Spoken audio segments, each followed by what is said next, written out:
चाहिए कि क्या सुधार किया जा सकता है, किस प्रकार से और उसमें नवाचार या अच्छी चीज़ें जोड़ करके उसको इम्प्लीमेंट किया जाना चाहिए। किसान बिल लेके आए और आप वापस करके फिर उसको खारिज कर दिए पूरी तरह से, तो ये अच्छा नहीं हुआ ना। उसमें सुधार करके रिफॉर्म करके जो किसानों की मांग थी या अपनी तरफ से भी और सारी चीज़ों पर एक बैठक होनी चाहिए और उस पर संतुलन बना करके और फिर जो हितकारी हो किसानों के, तो वो चीज़ किया जाना चाहिए था ना। लेकिन वापस ले लेना और ले आना और वापस ले लेना ये सोल्यूशन नहीं होता है। वापस ले लेना, उस पर रिफॉर्म करके फिर उसको इम्प्लीमेंट करना, वो सोल्यूशन होता है।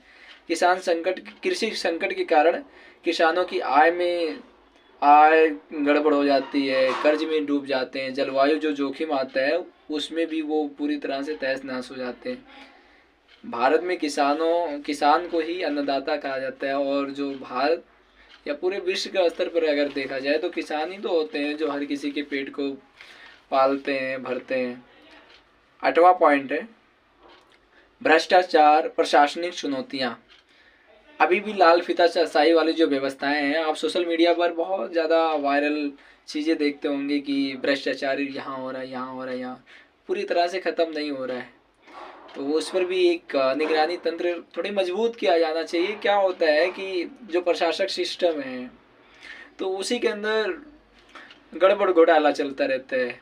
जो जांच एजेंसियां हैं वो भी पैसे खा लेती हैं, जांच नहीं करती हैं। जो उच्च स्तर के पदाधिकारी हैं, निचले स्तर पर उनका निगरानी बरतते जाना मतलब ज़रूरी होता है, तो वो भी पैसे कमीशन खा लेते हैं, वो भी जांच नहीं करते हैं, प्रॉपर मॉनिटरिंग नहीं करते हैं। वहाँ पर कई जगह तो हर प्रशासक को भ्रमण के लिए मतलब जाना आवश्यक होता है। पारदर्शिता तथा जवाबदेही की कमी है इसमें, भ्रष्टाचार और प्रशासनिक चुनौतियों में। तो ये होना चाहिए, तभी तो देश उन्नति करेगा, तरक्की करेगा।